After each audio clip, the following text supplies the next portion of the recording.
Zee 24 तासवर आताची exclusive बातमी समोर आलेली आहे। त्र्यंबकेश्वरमध्ये एकाच दिवसात 20 लाख रुपयांची तिकीट विक्री झाली आहे। 836 भाविकांनी तत्काळ दर्शन तिकीटं घेतलेली आहेत। 4 दिवसांमध्ये एकूण 1400 तिकिटांसाठी 35 लाख रुपये संस्थानला उत्पन्न मिळालेलं आहे। संस्थानच्या 2500 रुपयांच्या योजनेला उदंड प्रतिसाद मिळालेला आहे आणि त्यामुळे काळा बाजार करणाऱ्यांनी विकेंडला कोट्यवधींची कमाई केल्याचं समोर आलंय। अशी की गेल्या 4 दिवसापासून दातेरीचं जे काही दर्शन त्र्यंबकेश्वर देवस्थानने 2500 रुपये देऊन सुरू केलं होतं। साधारणतः 4 दिवसामध्ये 1400 भाविकांनी यामध्ये सहभाग नोंदवून साधारणतः 30 ते 35 लाख रुपयाचा गोळा झालेला आहे।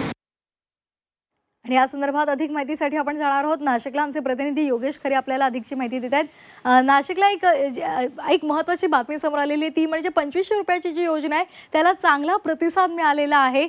तिरुपती बालाजीच्या धर्तीवर ही खरं तर योजना राबवली जाते।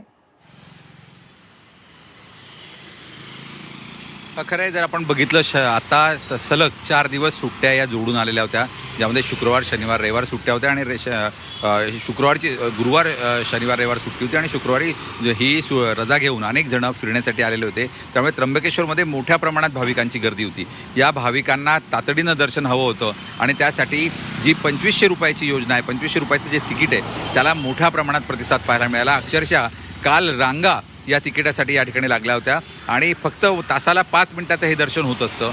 त्यामुळे सगळ्यांना लगेच दर्शन देणं शक्य नव्हतं, त्यामुळे आपल्याला रांगा या ठिकाणी पाहायला मिळाल्या आणि यातून जवळजवळ 34 लाख रुपयांची कमाई ही गेल्या 4 दिवसांमध्ये झालेली आहे। त्यामुळे आता त्र्यंबकेश्वर संस्थानला यामधून मोठ्या प्रमाणात उत्पन्न मिळाल्यामुळे भाविकांसाठीच्या ज्या सुविधा आहेत त्या करणं शक्य होणार आहे। आता भाविकांच्या तक्रारी या कमीत कमी व्हाव्यात असा प्रयत्न या संस्थानने केला पाहिजे। संस्थान त्या दृष्टीने पावलं उचलेल अशी अपेक्षा भाविकांना आहे, कारण भरघोस असं दान हे त्र्यंबकेश्वराच्या झोळीमध्ये आपल्याला भाविक टाकताना दिसत आहेत। या दानाचा सत्कारणे उपयोग लागावा अशी अपेक्षा भाविकांकडून केली जाते।